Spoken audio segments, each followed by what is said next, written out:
شاومي تفجر قنبلة من العيار الثقيل بإطلاقها لهاتف ريدمي تيربو 3 بمواصفات تخلي الجهاز يهيمن على عرش الهواتف المتوسطة لسنة 2024 ويتوج ملكا لها.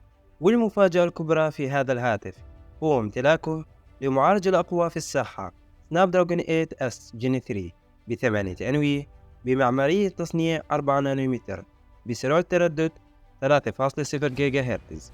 وبالحكم على أداء الهاتف، المعالج قادر على فتح وتشغيل التطبيقات خلال جزء من الثانية بكل سلاسة ويسر وبدون أي مشاكل، وعلاوة على ذلك تشغيل الألعاب الثقيلة بأقصى فريمات ممكنة.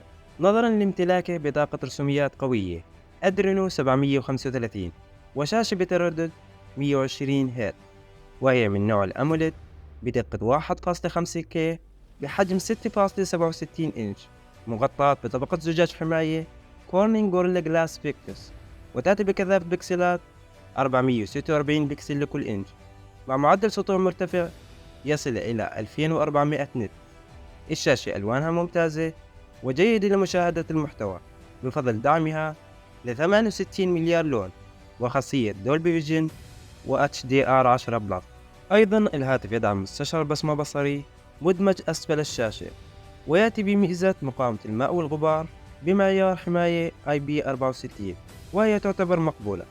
وفيما يخص الصوتيات، ريدمي تيربو 3 مزود بسماعتين سبيكر ستيريو يدعم تقنية صوت عالي الدقة هايرز أوديو ودولبي أتموس. وأما بالنسبة للكاميرات، الجهاز يأتي بكاميرا ثنائية العدسات مع فلاش LED حلقي في الخلف، والعدسة الأساسية تأتي بمستشعر 50 ميجا بكسل بفتحة عدسة أكبر f1.6، وهي تدعم التركيز التلقائي بيكسل دول أوتو فوكس وتثبيت بصري OIS.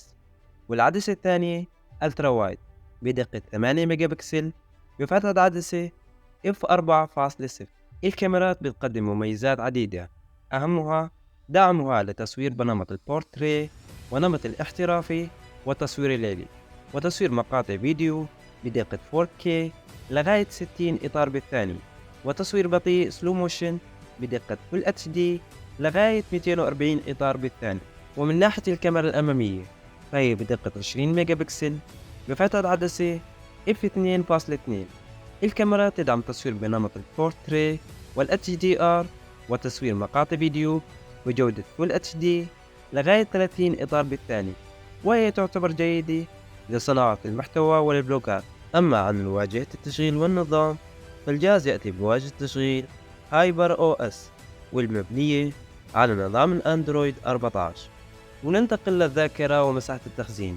الهاتف يأتي بذاكرة رام من نوع LPDDR5X بخيارين وبسعة 12 جيجا بايت أو 16 جيجا بايت، مع ثلاثة نسخ من مساحة التخزين الداخلية بسعة 256 جيجا بايت و 512 جيجا بايت، أو بمساحة تخزينية أكبر 1 تيرا بايت من نوع UFS 4.0.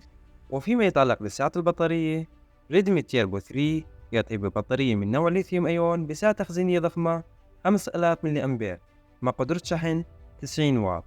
أما من ناحية مزايا الاتصال والشبكات، الهاتف يدعم شبكات الجيل الخامس 5G وواي فاي 6E وبلوتوث إصدار 5.4 وتقنية NFC و GPS، بالإضافة إلى دعم تركيب شريحتين اتصال سيم كارد مع ميزة منفذ IR بلاستر للتحكم بالأجهزة المنزلية عن بعد. وبالنسبة للألوان والسعر، الهاتف يتوفر بثلاث خيارات من الألوان: اللون الأسود واللون الأخضر واللون الفضي، وهنالك نسخة خاصة من الجهاز بتصميم مستوحى من الفيلم الشهير هاري بوتر، والسعر يبدأ من $280 أمريكي تقريبا لأقل نسخة من الهاتف. في الختام، لا تنسى تدعموني بلايك وتشتركوا بالقناة وتفعلوا جرس التنبيهات ليوصلك كل جديد على القناة. نلقاكم في الفيديو القادم.